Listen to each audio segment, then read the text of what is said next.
ഒരു പൂച്ചക്കുട്ടൻ പുഴയുടെ തീരത്ത് വെള്ളം കുടിക്കാൻ വന്നതാണ്. പെട്ടെന്ന് എന്തോ ശബ്ദം കേൾക്കുന്നു. ഓടി ഒളിക്കുന്നു. അത് ഒരു കൂട്ടം പട്ടിക്കുട്ടന്മാരായിരുന്നു. അവന്മാർ വന്ന് പുഴയിൽ നിന്ന് മീൻ പിടിക്കുന്നു. ഒരുത്തിന് മീൻ പിടിച്ചപ്പോൾ ബാക്കിയുള്ളവന്മാർ അടിയാകുന്നു. മീൻ രക്ഷപ്പെട്ട് ചാടി അടുത്ത് ഒളിച്ചിരുന്ന പൂച്ചക്കുട്ടൻ്റെ അടുത്ത് ചെന്ന് വീഴുന്നു. അവൻ അത് ഉടനെ വായിലാക്കുന്നു. ഇത് കണ്ട പട്ടിക്കുട്ടൻ പൂച്ചക്കുട്ടനെ പിടിക്കാൻ വരുന്നു. പൂച്ചക്കുട്ടൻ ജീവനും കൊണ്ട് ഓടുന്നു. ഓടുന്ന വഴിക്ക് മീൻ പൂച്ചക്കുട്ടൻ തിരിച്ചു കൊടുക്കുന്നു. എന്നാൽ പട്ടിക്കുട്ടന്മാർ വിടുന്നില്ല. ഒരു പുഴയും ചാടിക്കടന്ന് പൂച്ചക്കുട്ടൻ ഓടുന്നു. ഓടുന്ന വഴിക്ക് ഒരു മരത്തടിയുടെ അടിയിൽ കൂടെ പൂച്ചക്കുട്ടൻ ഓടുന്നു. പട്ടിക്കുട്ടന്മാർ കുറച്ചു നേരത്തേക്ക് അവിടെ പെട്ടുപോകുന്നു. ആ സമയം കൊണ്ട് പൂച്ചക്കുട്ടൻ ഒളിക്കുന്നു. പട്ടിക്കുട്ടന്മാർ അവനെ കാണാതെ ഓടിപ്പോകുന്നു. പൂച്ചക്കുട്ടൻ സമാധാനപ്പെട്ട് നിൽക്കുമ്പോൾ അതാ പട്ടിക്കുട്ടന്മാർ തിരിച്ചു വരുന്നു. പക്ഷേ പൂച്ചക്കുട്ടനെ പിടിക്കാതെ അവന്മാർ ഓടി രക്ഷപ്പെടുന്നു. എന്തോ ശബ്ദം കേട്ട് നോക്കുമ്പോൾ അതാ കുറെ മാനുകൾ ഓടി വരുന്നു. അതിനിടയ്ക്ക് പൂച്ചക്കുട്ടൻ പെട്ടുപോകുന്നു. എന്തോ വലിയൊരു സംഭവം വരുന്നത് പോലെ പൂച്ചക്കുട്ടന് തോന്നുന്നു. അതാ മലവെള്ളം കുത്തിയൊലിച്ച് വരുന്നു. പൂച്ചക്കുട്ടൻ ഓടി രക്ഷപ്പെടാൻ സാധിക്കുന്നതിന് മുമ്പേ അവൻ അതിൽ പെട്ടുപോകുന്നു. പട്ടിക്കുട്ടന്മാർ ഓടിച്ച പൂച്ചക്കുട്ടൻ മലവെള്ളപ്പാച്ചിലിൽപ്പെട്ട് മുങ്ങിയും പൊങ്ങിയും ഒഴുകിപ്പോകുന്നു. പെട്ടെന്ന് അവന് ഒരു മരക്കൊമ്പിൽ പിടുത്തം കിട്ടുന്നു. അതിൽ കയറി നിന്ന് അവൻ രക്ഷപ്പെട്ടു എന്ന് തോന്നിയ നിമിഷം ദൂരെയെന്ന് ഒരു പട്ടിക്കുട്ടൻ ഒഴുകി വന്ന് ആ മരക്കൊമ്പിൽ പിടിക്കുന്നു. പേടിച്ചുപോയ പൂച്ചക്കുട്ടൻ പുറകോട്ട് മാറുന്നു. അപ്പോൾ ദാ മരക്കൊമ്പൊടിഞ്ഞ് രണ്ടുപേരും വീണ്ടും വെള്ളത്തിൽ വീഴുന്നു. എങ്ങനെയൊക്കെയോ നീന്തി പൂച്ചക്കുട്ടൻ കരക്കെത്തുന്നു. നോക്കുമ്പോൾ ദാ പുറകെ പൂച്ചക്കുട്ടനും അതേ കരയിലേക്ക് കയറി വന്നു. അവൻ്റെ കൂട്ടുകാരെല്ലാം പുഴയുടെ അപ്പുറത്തെ വശത്തായി പോയിരുന്നു. പട്ടിക്കുട്ടൻ പതിയെ പൂച്ചക്കുട്ടൻ്റെ പുറകെ നടക്കാൻ തുടങ്ങുന്നു. പൂച്ചക്കുട്ടൻ ഷടാ ഇവനെന്താ എൻ്റെ പുറകെ വരുന്നത് എന്ന് വിചാരിച്ച് ഓടുന്നു. പെട്ടെന്ന് അവൻ രണ്ട് നീളൻ കാലുകൾക്കിടയിലൂടെ ഓടിപ്പോകുന്നു. അവൻ നോക്കുമ്പോൾ ഒരു ഭീമാകാരനായ പക്ഷി. ആ പക്ഷി അവൻ്റെ അടുത്തേക്ക് വരുന്നു. അപ്പോൾ ആ പട്ടിക്കുട്ടൻ ഓടിവന്ന് പക്ഷിയുടെ മുൻപിൽ വന്ന് നിന്ന് കുരച്ച് പേടിപ്പിക്കുന്നു. ഈ സമയം കൊണ്ട് പൂച്ചക്കുട്ടൻ രക്ഷപ്പെടുന്നു. പൂച്ചക്കുട്ടൻ നടന്ന് അവൻ്റെ വീട്ടിലെത്തുന്നു. പുറകെ പട്ടിക്കുട്ടനും. പൂച്ചക്കുട്ടൻ അവൻ്റെ വീടിനകത്ത് കിടന്ന് ഉറങ്ങുന്നു. കുറെ നേരം കഴിഞ്ഞ് എഴുന്നേറ്റ് നോക്കുമ്പോൾ വെള്ളം അവൻ്റെ വീടിൻ്റെ അടുത്ത് വരെ എത്തിയിരിക്കുന്നു. കൂടാതെ പട്ടിക്കുട്ടനും അവിടെ തന്നെയുണ്ട്. പെട്ടെന്ന് ഒരു തോണി വെള്ളത്തിൽ കൂടി വരുന്നു. പട്ടിക്കുട്ടൻ പൂച്ചക്കുട്ടനെ വിളിക്കുന്നു. വെള്ളം വളരെ പെട്ടെന്ന് തന്നെ ഉയരുന്നുണ്ട്. ആദ്യം ഒന്നും അടിച്ചെങ്കിലും പൂച്ചക്കുട്ടൻ താഴേക്ക് ചാടാൻ ഒരുങ്ങുന്നു. അപ്പോഴാണ് ആ തോണിയിൽ പട്ടിക്കുട്ടന്മാരാണെന്ന് കാണുന്നത്. പട്ടിക്കുട്ടന്മാരെ കണ്ട് പേടിച്ചുപോയെങ്കിലും പട്ടിക്കുട്ടന്മാർ തോണിയിൽ നിന്ന് ഇറങ്ങിയതേയില്ല. പട്ടിക്കുട്ടൻ പൂച്ചക്കുട്ടനെ തങ്ങളുടെ കൂടെ വരാൻ വിളിച്ചുവെങ്കിലും പൂച്ചക്കുട്ടൻ പോയില്ല. പട്ടിക്കുട്ടൻ അവരുടെ കൂടെ തോണിയിൽ കയറി പോയി. പൂച്ചക്കുട്ടൻ ഒറ്റക്കായി. വെള്ളം വളരെ വേഗം ഉയർന്നുകൊണ്ടിരുന്നു. പൂച്ചക്കുട്ടൻ വീട്ടിൽ നിന്നിറങ്ങി ഉയർന്ന സ്ഥലം തേടി നടന്നു. തിരിഞ്ഞ് തൻ്റെ വെള്ളം കയറി തുടങ്ങിയ വീട് ഒന്ന് നോക്കി. പൂച്ചക്കുട്ടൻ ആ പ്രദേശത്തെ ഏറ്റവും ഉയർന്ന തൻ്റെ പ്രതിമയുടെ മുകളിൽ കയറി നിന്ന് ചുറ്റും നോക്കി. തൻ്റെ യജമാനൻ ഉണ്ടാക്കിയതാണ് ഈ പ്രതിമ. അപ്പോഴേക്കും പൂച്ചക്കുട്ടൻ്റെ വീട് പൂർണ്ണമായും വെള്ളത്തിൽ മുങ്ങി തുടങ്ങിയിരുന്നു. വെള്ളം വളരെ വേഗം ഉയർന്ന് പൂച്ചക്കുട്ടൻ കയറി നിന്ന പ്രതിമയും വെള്ളത്തിനടിയിലാവാൻ തുടങ്ങി. എങ്ങും വെള്ളം മാത്രം. രക്ഷപ്പെടാൻ ഒരു വഴിയും പൂച്ചക്കുട്ടൻ കാണുന്നില്ല. പെട്ടെന്ന് വെള്ളത്തിൽ നിന്നും ഭീമാകാരനായ ഒരു ജീവി പൊങ്ങിത്താഴുന്നു. പൂച്ചക്കുട്ടൻ പേടിച്ചു പോകുന്നു. വിഷമിച്ചു നിന്ന പൂച്ചക്കുട്ടൻ്റെ മുൻപിലേക്ക് ദൂരെ നിന്നൊരു പായ്ക്കപ്പൽ വരുന്നു. പൂർണ്ണമായും വെള്ളത്തിലായ പ്രതിമയിൽ നിന്നും തൻ്റെ അടുത്തുകൂടി പോയ പായ്ക്കപ്പലിലേക്ക് പൂച്ചക്കുട്ടൻ ചാടിക്കയറുന്നു. അതിലൊരു കാപ്പിബാറ ഉണ്ടായിരുന്നു. പൂച്ചക്കുട്ടൻ പേടിയോടെയും അത്ഭുതത്തോടെയും കാപ്പിബാറയെ നോക്കുന്നു. പക്ഷേ കാപ്പിബാറ ഒന്നും ചെയ്യുന്നില്ല. അവൻ പൂച്ചക്കുട്ടൻ്റെ അടുത്തിരുന്ന് ഉറങ്ങാൻ തുടങ്ങും. അപ്പോഴേക്കും സൂര്യൻ അസ്തമിക്കാൻ തുടങ്ങിയിരുന്നു. പിറ്റേന്ന് രാവിലെ ഉറക്കമുണർന്നപ്പോൾ പൂച്ചക്കുട്ടൻ കണ്ടത് പായ്ക്കപ്പൽ വെള്ളം നിറഞ്ഞ കാട്ടിൽ കൂടി പോകുന്നതാണ്. കാപ്പിബാറ അവിടെ കിടന്ന് ഉറങ്ങുന്നുണ്ട്. പെട്ടെന്നൊരു വലിയ പക്ഷി വന്ന് കപ്പലിലിരുന്നു. ഞെട്ടിത്തിരിഞ്ഞ പൂച്ചക്കുട്ടൻ വെള്ളത്തിൽ വീഴുന്നു. തിരിച്ചു കയറാൻ നോക്കുന്നു, പക്ഷേ സാധിക്കുന്നില്ല. അപ്പോഴേക്കും കപ്പൽ ഒരുപാട് ദൂരെ എത്തിയിരുന്നു. വലിയ പക്ഷി പൂച്ചക്കുട്ടനെ റാഞ്ചാൻ ശ്രമിക്കുന്നു. പൂച്ചക്കുട്ടൻ വെള്ളത്തിനടിയിൽ മുങ്ങിക്കിടക്കുന്നു. പക്ഷേ പൂച്ചക്കുട്ടനെ പൊങ്ങി വരാൻ സാധിക്കുന്നില്ല. ആഴങ്ങളിലേക്ക് താഴ്ന്നു പോകുന്നു. പൂച്ചക്കുട്ടൻ്റെ ബോധം മറഞ്ഞു പോകുന്നു. പെട്ടെന്ന് ആഴങ്ങളിൽ നിന്ന് ഒരു ഭീമാകാരൻ തിമിംഗലം വന്ന് പൂച്ചക്കുട്ടനെ താങ്ങിയെടുത്ത് വെള്ളത്തിന് മുകളിൽ എത്തിക്കുന്നു. പൂച്ചക്കുട്ടന് ബോധം വീഴുന്നു. പെട്ടെന്ന് ആ വലിയ പക്ഷി വന്ന് പൂച്ചക്കുട്ടനെ റാഞ്ചിയെടുത്ത് പറക്കുന്നു. പൂച്ചക്കുട്ടൻ പേടിച്ചു പോകുന്നു. വളരെയധികം മുകളിലെത്തിക്കഴിഞ്ഞതിന് ശേഷം വലിയ പക്ഷി പൂച്ചക്കുട്ടനെ താഴേക്കിടുന്നു. പൂച്ചക്കുട്ടൻ വന്നു വീഴുന്നത് താഴെയുള്ള പായ്ക്കപ്പലിൽ. വളരെയധികം പേടിച്ച ആ വലിയ പക്ഷി പായ്ക്കപ്പലിൽ വന്നിരുന്ന് പൂച്ചക്കുട്ടനെ നോക്കിയിരുന്നിട്ട് പറന്നു പോകുന്നു.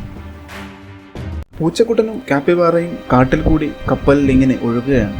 വഴിയിൽ നിന്ന് ഒരു റക്കൂണും കുറെ കുപ്പികളുമായിട്ട് അവരുടെ കൂടെ കപ്പലിൽ കയറുന്നു. റക്കൂണിനെ പൂച്ചക്കുട്ടനെ തീരെ പിടിക്കുന്നില്ല. കാപ്പിബാറ വഴിയിൽ കണ്ട ഒരു പഴക്കുല പറിച്ച് കഴിക്കുന്നു. ഒരു പഴം പൂച്ചക്കുട്ടനും കൊടുക്കുന്നു. ഇതൊക്കെയാണോ പൂച്ച കഴിക്കുന്ന എന്ന ഭാവത്തിൽ പൂച്ചക്കുട്ടൻ തിരിഞ്ഞു നടന്നു.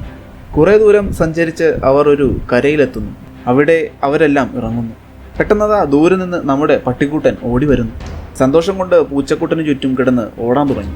പട്ടിക്കുട്ടൻ കാപ്പിബാറയെയും റക്കൂണിനെയും പരിചയപ്പെടുന്നു. വീണ്ടും എവിടെ നിന്നോ വലിയ പക്ഷി പറന്നു വന്ന് പൂച്ചക്കുട്ടനൊരു മീൻ കൊണ്ട് കൊടുക്കുന്നു.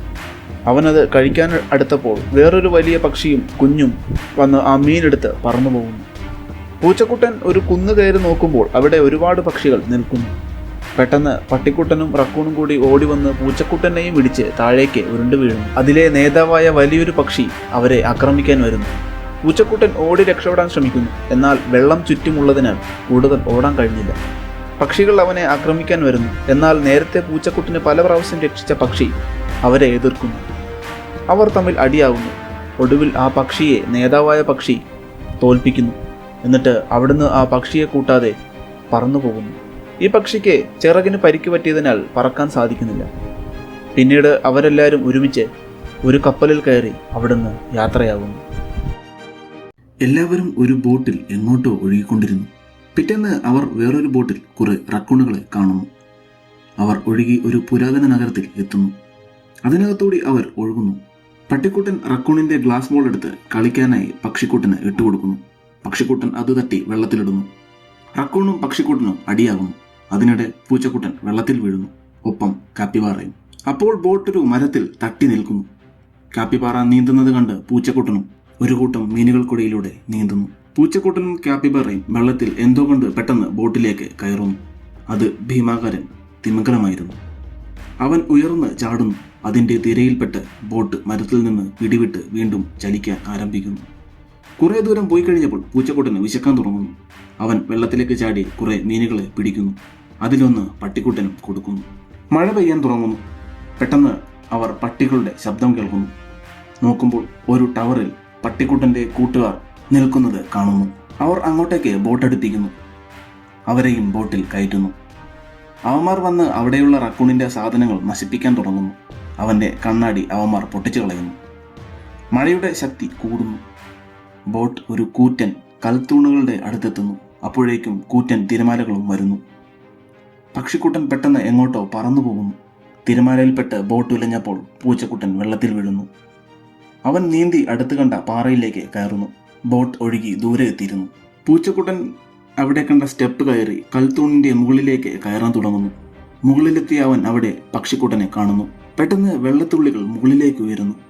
അവർ രണ്ടുപേരും മുകളിലേക്ക് ഉയരുന്നു. ആകാശത്ത് ഒരു പോർട്ടൽ തുറക്കുന്നു. പക്ഷിക്കുട്ടൻ അതിനുള്ളിലേക്ക് പറന്നു പോകുന്നു. പക്ഷേ പൂച്ചക്കുട്ടൻ തിരികെ താഴെ വീഴുന്നു. പെട്ടെന്ന് പോർട്ടൽ അടയുന്നു. പക്ഷിക്കുട്ടൻ അപ്രത്യക്ഷമാകുന്നു. പൂച്ചക്കുട്ടൻ ദൂരെ ബോട്ട് കാണുന്നു. അവൻ താഴേക്ക് ഓടിയെത്തുന്നു. രണ്ടും കൽപ്പിച്ച് അവൻ വെള്ളത്തിലേക്ക് ചാടുന്നു. പക്ഷേ തിരമാല കഠിനമായിരുന്നു. അവനൊരു ഗ്ലാസ് ബോളിൽ പിടുത്തം കിട്ടുന്നു. പെട്ടെന്ന് ഒരു മരം വെള്ളത്തിൽ നിന്ന് ഉയർന്നു വരുന്നു. പുറകെ ഒരു കാട് തന്നെ വെള്ളത്തിൽ നിന്ന് ഉയർന്നു വരുന്നു. വെള്ളം മുഴുവൻ ഭൂമിയിലുണ്ടായ ഒരു വിടവിലേക്ക് ഒഴുകിപ്പോകുന്നു. കാട്ടിലൂടെ നടന്നു നീങ്ങിയ പൂച്ചക്കുട്ടൻ റക്കൂണിനെ കാണുന്നു. അവർ ഒരുമിച്ച് തങ്ങളുടെ ബോട്ട് കണ്ടുപിടിക്കുന്നു. അത് ഒരു മരത്തിൽ തങ്ങി നിൽക്കുകയായിരുന്നു. അവർ അതിനിടത്തേക്ക് ഓടുന്നു. അടുത്ത് ചെന്നപ്പോൾ കണ്ടത് ബോട്ടിൽ നിന്ന് ഇറങ്ങാൻ കഴിയാതെ നിൽക്കുന്ന പട്ടിക്കുട്ടന്മാരെയും കാപ്പിബാറയുമാണ്. പെട്ടെന്ന് മരം ഒടിഞ്ഞു വീഴാൻ തുടങ്ങുന്നു. ബോട്ട് കരയോട് കുറച്ചടുത്തതും പട്ടിക്കുട്ടന്മാർ ചാടി രക്ഷപ്പെടുന്നു. പക്ഷേ കാപ്പിബാറയ്ക്ക് ചാടാൻ സാധിക്കുന്നില്ല. മരം ഒടിഞ്ഞു വീഴാൻ തുടങ്ങുന്നു. പൂച്ചക്കുട്ടൻ പെട്ടെന്ന് മരത്തിൽ കയറി ബോട്ടിന്റെ കയർ താഴേക്ക് ഇടുന്നു. കരയിൽ നിൽക്കുന്നവർ എല്ലാം ചേർന്ന് ബോട്ട് കരയിലേക്ക് അടുപ്പിക്കുന്നു. പെട്ടെന്ന് പൂച്ചക്കുട്ടൻ മരത്തിൽ നിന്നും താഴേക്ക് വീഴുന്നു. അവനെ കാപ്പിബാറ പിടിച്ചെടുക്കുന്നു. അപ്പോൾ ഒരു മുയൽ അതുവഴി ഓടിപ്പോകുന്നു. അവനെ കണ്ടതും പട്ടിക്കുട്ടന്മാർ എല്ലാവരും അതിന്റെ പുറകെ ഓടിപ്പോകുന്നു. പക്ഷേ നമ്മുടെ സ്വന്തം പട്ടിക്കുട്ടനും റക്കൂണും തങ്ങളുടെ കൂട്ടുകാരെ ഉപേക്ഷിക്കാൻ പറ്റിയില്ല. അവർ ശക്തിയായി വലിച്ചു. ബോട്ട് കരയോടടുത്തു. പൂച്ചക്കുട്ടനും കാപ്പിബാറയും ചാടി രക്ഷപ്പെട്ടു. മരം അപ്പാടെ തകർന്ന് താഴേക്ക് വീഴുന്നു. അവർ എല്ലാവരും തമ്മിൽ കെട്ടിപ്പിടിച്ചു നക്കിയും സ്നേഹം പ്രകടിപ്പിക്കുന്നു. ഒരു കൂട്ടം മാനുകൾ പെട്ടെന്ന് അതുവഴി ഓടിപ്പോകുന്നു. പൂച്ചക്കുട്ടൻ അവരുടെ പുറകെ ഓടുന്നു. ഓടിച്ചെല്ലുമ്പോൾ കണ്ടത് തങ്ങളുടെ യാത്രയിൽ കൂടെയുണ്ടായിരുന്ന തങ്ങളെ പലയിടത്തും രക്ഷിച്ച ഭീമാകാരൻ നീലത്തിമിംഗലം കരയിൽ കിടക്കുന്നതാണ്. അവൻ അവന്റെ അവസാന ശ്വാസം എടുക്കുകയാണ്. പൂച്ചക്കുട്ടൻ വന്ന് അവന്റെ ശരീരത്തിൽ മുട്ടിയൊരുമുന്നു. ശേഷം അവരെല്ലാവരും വെള്ളത്തിൽ തങ്ങളുടെ റിഫ്ലക്ഷൻ നോക്കി നിൽക്കുന്നു.